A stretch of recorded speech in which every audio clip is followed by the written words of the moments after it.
O PSDG xa ten elaboradas as listas coas que concorrerá ás eleccións galegas do 5 de abril. As candidaturas aprobadas onte a noite polo Comité Nacional do Partido serán adiante logo de que a dirección da formación introducise cambios respecto ás elaboradas polas executivas provinciais.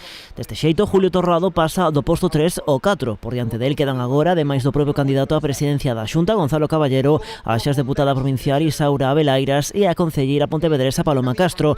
O Vilagarcián resta importancia a este movimento de última hora. A configuración das listas sempre ten algúns axustes, non é relevante, a nos parecenos, a mí personalmente pareceme que ten que ver basicamente coa agrupación de moita xente que quere participar nas candidaturas do Partido Socialista.